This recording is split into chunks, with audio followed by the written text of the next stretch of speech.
ആ അതായത് ഞാൻ ഞങ്ങളുടെ പേര് വെച്ച് തന്നെ അശോക് ആതിര എന്ന് പറഞ്ഞിട്ട് ഈ യൂട്യൂബ് ചാനൽ ക്രിയേറ്റ് ചെയ്തതിൻ്റെ ഉദ്ദേശം തന്നെ ഒരു വലിയ സംഭവമായിട്ടൊന്നല്ല കേട്ടോ. നമുക്കറിയാം നമ്മൾ അത്ര വലിയ സംഭവമൊന്നുമല്ല.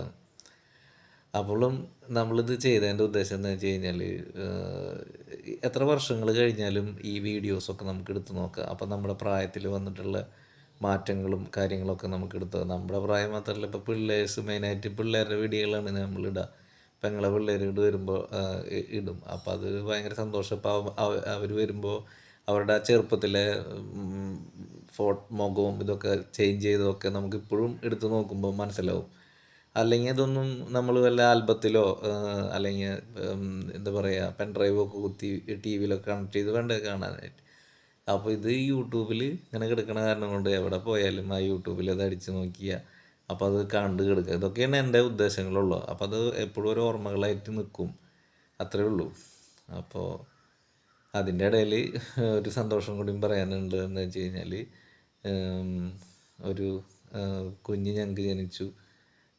ഈ ഒക്ടോബർ 30 എൻ്റെ ഭാര്യ പ്രസവിച്ച് ഒരു ആൺകുഞ്ഞിന് ജന്മം നൽകി. അതിൽ വളരെയധികം വളരെ ദൈവത്തിനോട് നന്ദി പറയാണ്.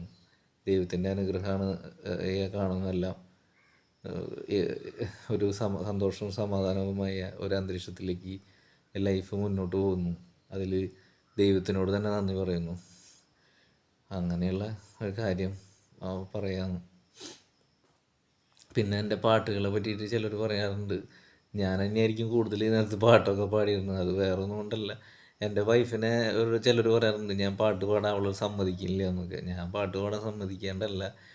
അവളെ നല്ല സ്വരമാണ്. അവളോട് ഒരുപാട് പാട്ട് പാടാനൊക്കെ പറയുമ്പോൾ അവൾക്ക് എൻ്റെ പോലെ അങ്ങനെ ഇതില്ല. എനിക്കെന്ന് പറഞ്ഞു കഴിഞ്ഞാൽ ഒരു ഷെയിംലെസ് മനുഷ്യനായിട്ടാണ് എല്ലാവരും കണക്കാക്കണം. പക്ഷേ യഥാർത്ഥത്തിൽ ഏറ്റവും കൂടുതൽ ഷെയിമുള്ള ആളാണ് ഞാൻ. ഒരു നാണം കൂടുതൽ ഉള്ള ആളായിട്ടാണ് പറയാറ്. പക്ഷേ ചില ആൾക്കാർ പറയും തീരെ ചമ്മലില്ലാത്തൊരു വ്യക്തിയാണ്. അപ്പോൾ പല സ്ഥലത്ത് പല രൂപത്തിലും പല ഭാവത്തിലും നടക്കുന്ന ആളായിട്ട് തന്നെ നമ്മൾ സ്വയം നമ്മളെ കണക്കാക്കാറുണ്ട്. അപ്പോൾ ഈ പാട്ടിൻ്റെ കേസ് പറയാമെന്ന് വെച്ചാൽ, ഇപ്പോൾ ഇന്നാൾ ഒരാൾ പറഞ്ഞു തീരെ ശ്രുതിയില്ല ഏട്ടാന്ന് പറഞ്ഞു. ദൈവം തന്നതല്ല അതൊന്നും വലിയ എൻ്റെ ജീവിതത്തിൽ എന്ന് പറഞ്ഞ പാട്ട്. അപ്പോൾ ഞാൻ പറയുന്നത്, ഞാൻ അവിടെ ഉദ്ദേശിക്കുന്നത് പാട്ട് പാടൽ മാത്രമല്ല. പാട്ടിന് എനിക്ക് ഭയങ്കരധികം ഇഷ്ടമാണ്. പാട്ട് പാടൽ മാത്രമല്ല, അതായത് നമുക്ക് പറയാനുള്ള കാര്യം ദൈവം തന്നതല്ല അതൊന്നും ഇല്ല എൻ്റെ ജീവിതത്തിൽ നിന്ന് ഞാൻ പറഞ്ഞതാണത്. അല്ലാതെ അത് ഞാൻ പാട്ട് പാടിയതായിട്ട് ചിലർക്ക് തോന്നാം. അത് പാട്ട് പാടിയതല്ല. അതായത് ദൈവത്തിൽ അത്രയധികം വിശ്വാസമുള്ളത് കൊണ്ട് പാട്ട് പാടിയതാണ്. മനസ്സിലായ? ദൈവവിശ്വാസത്തിൽ പോകുന്നു നമ്മൾ. ദൈവവിശ്വാസത്തിൽ മാറി ചിന്തിക്കുമ്പോൾ അപ്പം നമ്മളെ തിരിച്ചടിക്കാൻ കഴിവുകൊണ്ട് ദൈവത്തിൽ നിന്ന് വിചാരിക്കുന്ന ആളാണ് ഞാൻ. അത്രയധികം ഭയവും ഉണ്ട്. നമ്മുടെ ലൈഫ് ദൈവത്തിൽ പോകുമ്പോൾ നമ്മൾ മോശപ്പെട്ട കാര്യങ്ങളൊന്നും നമ്മുടെ ലൈഫിൽ നമ്മൾ ചെയ്യില്ല. അതാണ് പറയുന്നത്. നമ്മൾ മോശപ്പെട്ട കാര്യങ്ങൾ ചെയ്താൽ അപ്പം ദൈവം നമ്മളെ തിരിച്ചടിക്കും എന്നുള്ളൊരു പേടി ഉള്ളത് കൊണ്ട് തന്നെ നമ്മൾ അങ്ങനെ മോശപ്പെട്ട കാര്യങ്ങളിലേക്ക് പോവില്ല. അതും കൂടിയിട്ടാണ് ആ പാട്ട് ഞാൻ പാടാൻ കാരണം. അതാണ് ദൈവം തന്നത് ഒന്നും ഇല്ല, തന്നതല്ലാതെ ഒന്നുമില്ല എൻ്റെ ജീവിതത്തിൽ ഞാൻ പാടിയത്.